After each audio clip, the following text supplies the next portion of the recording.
everybody, you're watching Cole the Corn Star.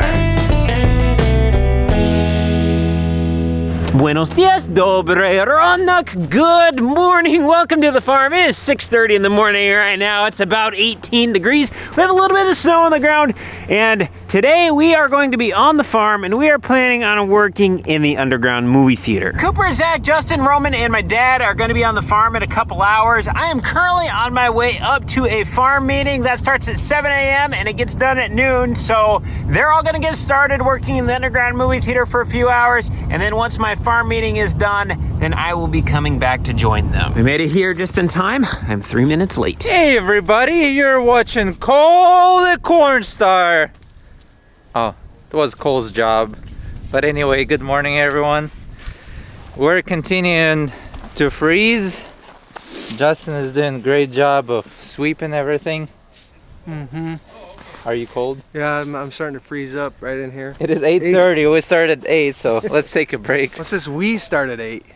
Well, if there is no such thing as you, it's us. Okay, it's always us. So if you show up as here, long as one person's here by 8, we started at 8. Yeah, we started at 8. Today we're continuing to do what we were doing yesterday, which is preparing everything for the forms, which is form the rebar cage and prepare our pad for our forms to sit on. So team, what do you want to be called? Team Cooper or Zach? Team Zach. They're gonna be working on the rebar, and Team Justin and I are gonna be working on setting up this nice flat foundation for our forms, which is the board.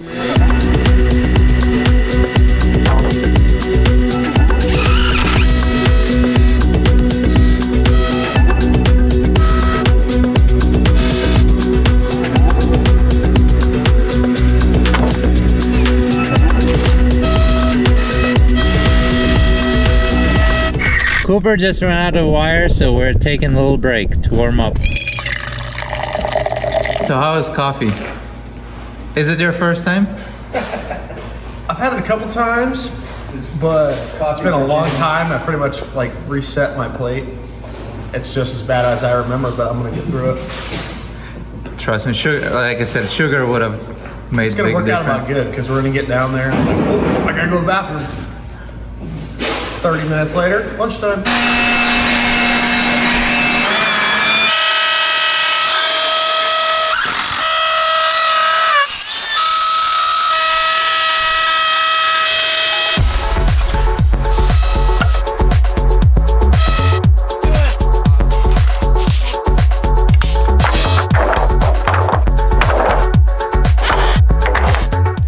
Our lunch is being cooked, and it is a hassle to keep an eye on the food and keep everyone happy and busy. And this grill is not suited for this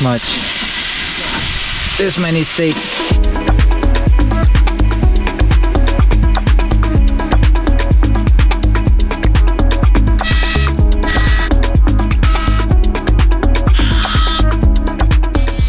Let's check the food. Oh, it's ready. Food is ready.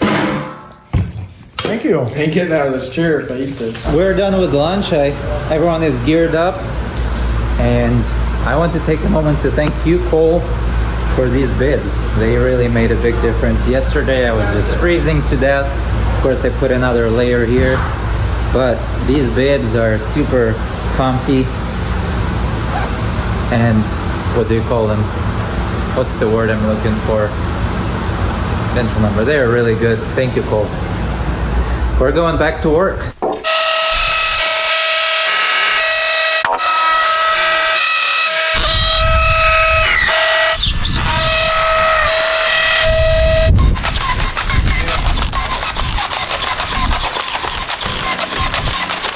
We got started at 7 o'clock this morning, and we went a little over time. I have no idea how everybody is making out in the underground movie theater. I presume everything is going good. I do know that they are short a few items. I got sent a few pictures on things they need, so while I'm in town, I'm gonna be running to the store. I need to get some rebar tying wire. I need to get some concrete screws, and I think that may be it, but we are going to call before we leave the store just to make sure they have everything that they need. Store number 1, we're going to Whitecap, picking up some rebar wire. And it sounds like our rebar tire may be giving us some fits, so we might be buying a new rebar tire as well. That thing's heavy. Next up on our store list, we are going to Lowe's. I don't know the last time I've been to Lowe's. I don't know where anything is here, but we need to get concrete screws. Roman says that this is the place to go, so we're gonna go there. And it sounds like we do not need to get a new rebar tire, which is good news. The dilemma that we're having right now is that I didn't think about the hex head that we need to use. So I bought the Torx head because I like how they drive, but we want the hex head because the Torx is actually recessed, so it's flush, and in order to insert the bit or drive them, you have to insert the bit. But after the concrete is on it, that socket is going to be full of concrete and we won't be able to get those screws out. So we're trying to avoid using the Torx head, and that's the only screws that we have right now. So either we figure something out or wait for Cole, which seems like he's gonna be back here late in the dark. I don't know, we'll see what happens. Oh boy. I went to the concrete aisle and I do not see concrete screws. I have located the fastener aisle and they're located somewhere here. So now we need to decipher. Oh, we might have just found something. Look at that, look at that. Enclaje para concreto. I would like to say that it was really easy to find all this stuff, but it wasn't. But we did find it, and I'm guessing this is like $270 worth. Right, bro, right? It's too much. I lost at Wheel of Fortune. No, not Wheel of Fortune. Price is Right.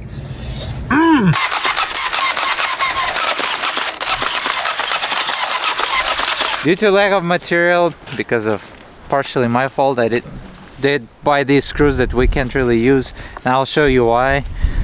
That's what I was talking about. You see, if concrete gets in this hole, we can't get it out, but this one being stuck out is a lot more likely to come out after we need to remove the boards. But on this bump out, the boards that we're going to be using are super short, so worst case scenario, we can just break them off and break the screws out, and it should be fine. So this is our way of going around our problem, and until we get the screws from Cole, so we'll be working with these T30s. We're gonna start right here, but we can't really just start because we actually need to know what length of the board we need to use. And I got the plans from Cole, and that's what they look like. They don't show distances, they just show what parts we're using.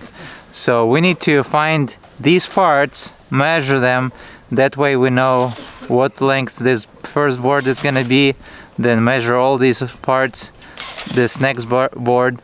Like some of these, it shows the what kind of length they are, 22 or 24 inches, but if it's just a hinge piece, we just need to go and measure it and find it. Like this hinge is different from this hinge, so we need to find them all.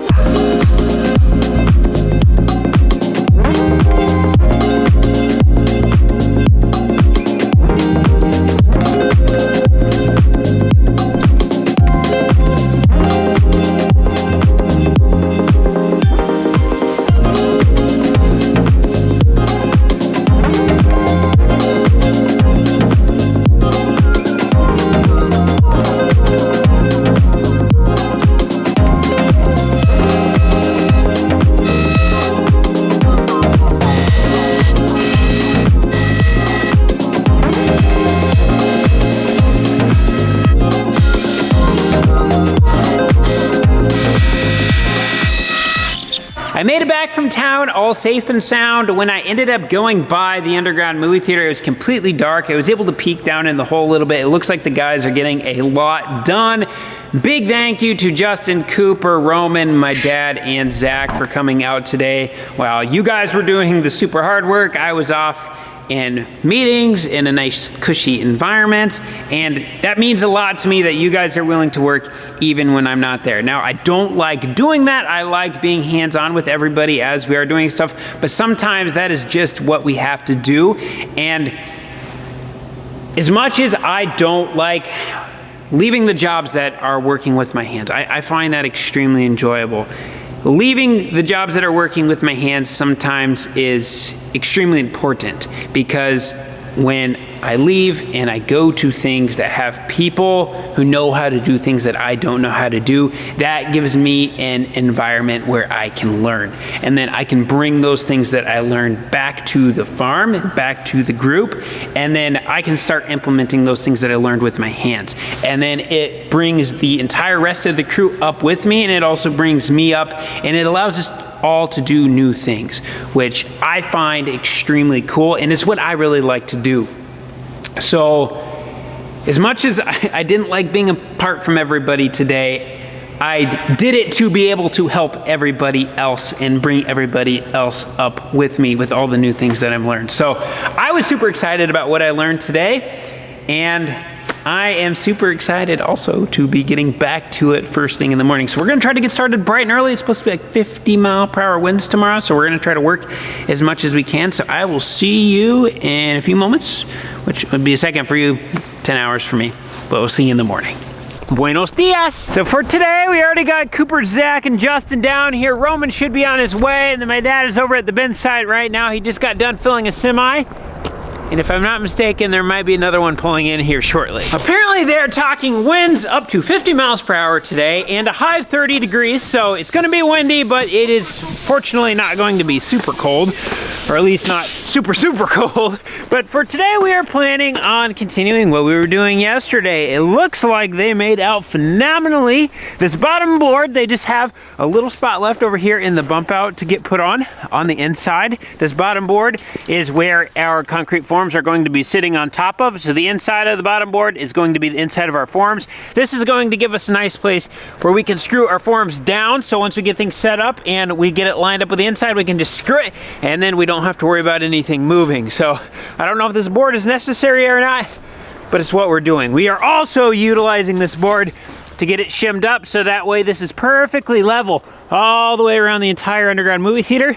So that way when we build straight up, the top of our wall will also be level. So then that way when we get to building, we don't have it equal on the side of the house, and then we get to that end, and then it's an inch lower. It was dark when I came here last night, so I couldn't really see what they all got done, but it looks like they also got all these bottom horizontals on. They got bent pieces in the corners to be able to connect everything together, and they got that done all the way through here, all the way down that backside.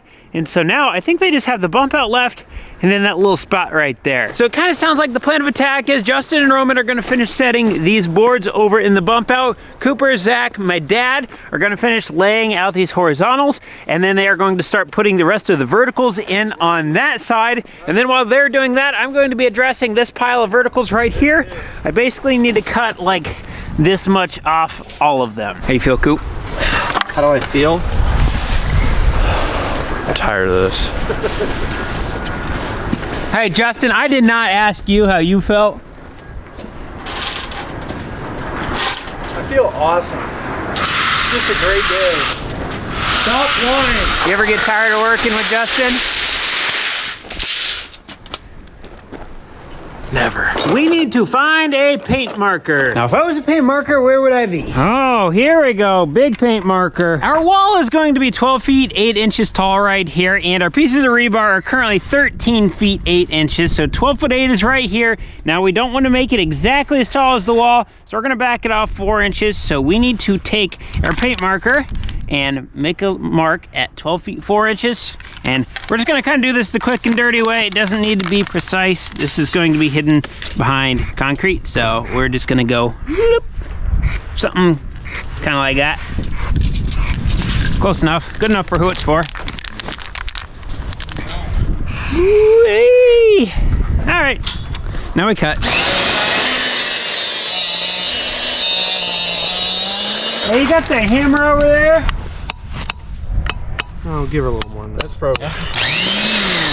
Look at that. Just need a little Hammer fixes everything. World's greatest mechanic, baby. I'm about 10 pieces of rebar in after doing our little taparooski on the side of our cutter to get it started. And then all of a sudden it stopped on me again. So I tapped the side of it. Then it starts making this noise. And so Roman looks in here and I guess it's arcing big time. So I think our brushes are bad. We'll see if it does it here. Oh yeah, look at that. Yeah. That's not normal. So what I'm gonna try to do is pop this cover off the top. I think I gotta take these Allen bolt heads off. Should be able to take this off. And then Justin says he has some brushes at his house. We have no idea if they will work for this or not, but we're gonna try it because otherwise we have to go get a torch and cut this, or we have to load all this rebar up, bring it down to the main heated shop. Then we could hit it with the plasma cutter and cut it in like 20 seconds. But we don't really want to do that. So we're gonna see if we can get the cutter going again. Oh wow. I always hear people talk about replacing brushes, but I had no idea what it consisted of. It's hatching! But we unplugged it, right?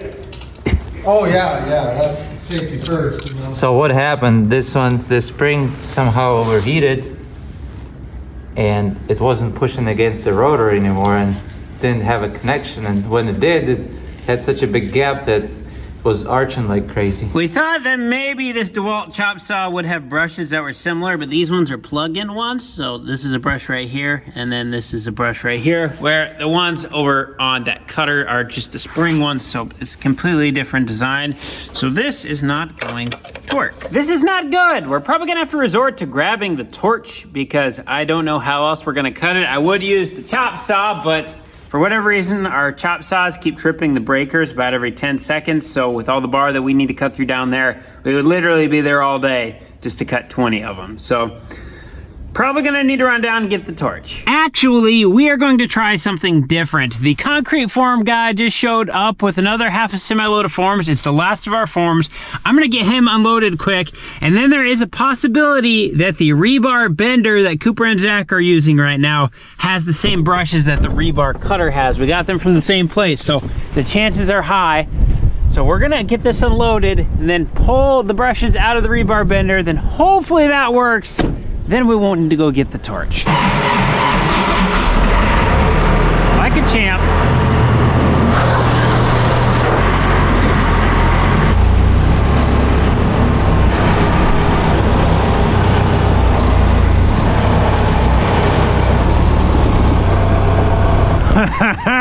Take a look at this. We have all of our forms now. This is a lot of forms. A lot of forms. 42,000 pounds worth of forms to be precise, but we now have all of them. This should cover everything in the underground movie theater when it comes to all of our foundation walls. Everybody went on a coffee break, I guess, but I don't like coffee, so I'm just going to keep working. Hopefully this bender has the same brushes, so that way I can just take one of them out, put it in the rebar cutter, finish cutting our bars. We have like 100 left we need to cut, then we can slap it back in the bender. Oh boy, there's no easy way out of here once you get all the rebar up. Oh, it might be the same brush. We're fixing to find out. No, I have a feeling that these ones are wider. Yep, we just need a spring. Honestly, that is the only thing that is broken is that little spring. If we could figure out how to put one back on there. By the time I mess around trying to get a spring off of something, I might as well have just gone and grabbed the torch. All right, I'm gonna go get the torch. Who wants to come with me? I can, it doesn't matter. Okay, Justin's with me. Welcome to the main heated shop. Ready? Yep. There we go. Lift with your back, not your legs. Before we can start using the torch, we need to switch ends. They must have been heating stuff up with this end. This is a heating end, and then this one is a cutting end. The one's pointy, the one's flat. So we just need to take these two bolts right here and unscrew them, and then we'll just pop this one on. It's an easy fix, but we do need to flip it. Why are you so tight?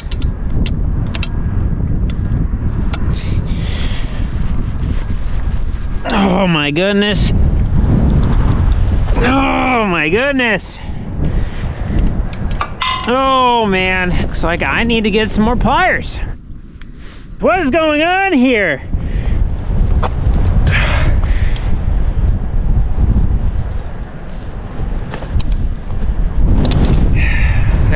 After 43 minutes of 5-minute break, we're ready to go back to work again.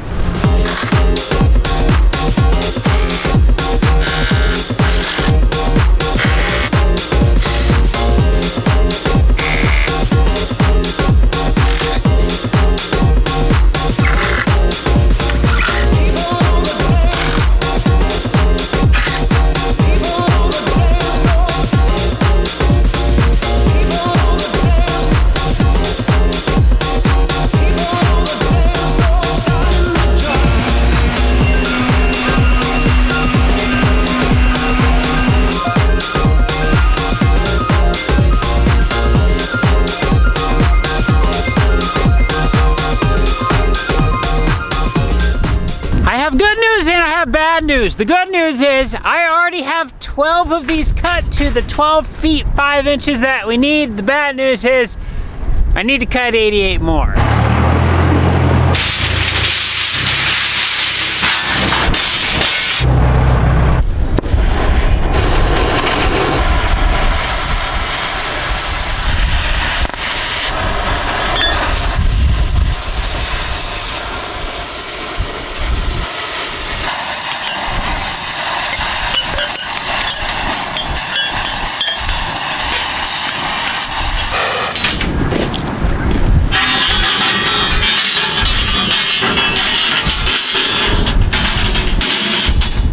I just cut 41 bars. I already had 12 cuts, so now we have 53 done. I got 43 more loaded up, so we should have 96 once I get this last little bit cut.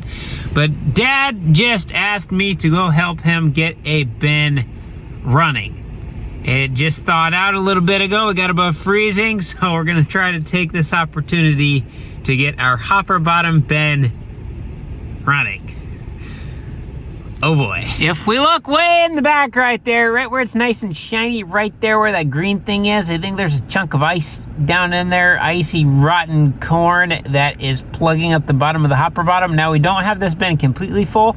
It's basically right to where the green piece of metal goes horizontal to the ground. That's all we filled it up to. If we fill it up anymore, we are fearful that the entire bin will completely fall over, so we just filled it up to there. But we need to get that little bottom part unplugged, unthawed, thawed out, de-iced, whatever we want to call it, so that way the little bit of corn that we have in there can go into the overhead bin here. Now I would really like to take you along with me, but remember those 50-mile-an-hour winds I was talking about?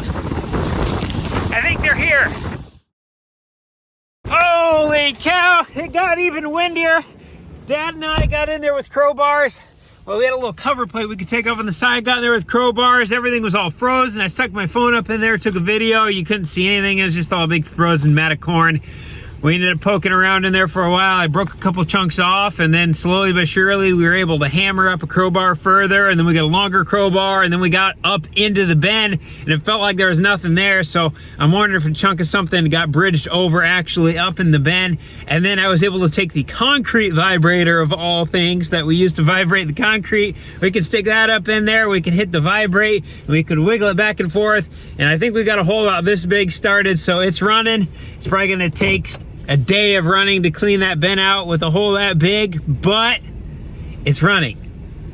And that's what matters. We're gonna get the bin empty. We're not messing with it anymore. It was getting super windy over there.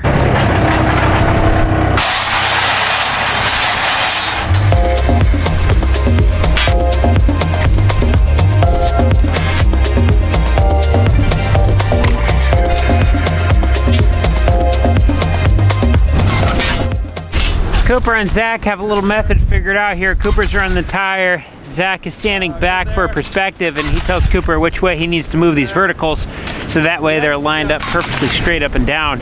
And then when we put all of our horizontals on later, then it makes them all so much cleaner. And look how good that looks. They've done it everywhere on all the tall walls now, so all the tall walls are 100% done, at least when it comes to the verticals. And then they are going to be done 8 feet up once Cooper ties his last 3 right here. And then we just have our little short wall left. 2, 4, 5, 7, 45, 47. I need to cut 47 of them at 5 feet 10 inches.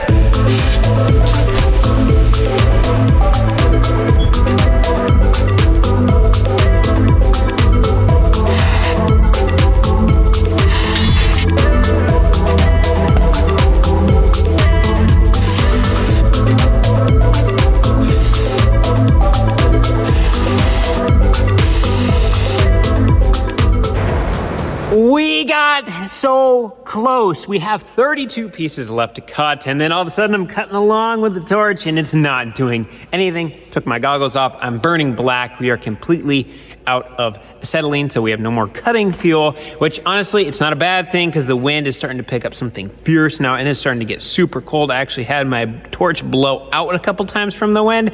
So 32 pieces left. We don't have any more acetylene here on the farm, so I'm probably gonna have to use a Sawzall to finish out the last 32, but then we are done cutting all of our verticals. So, with that being said, we don't have any more fuel. We can't cut anymore. It's dark outside, so we are going to call it a night. Thank you so much for watching. We'll see you in the next one.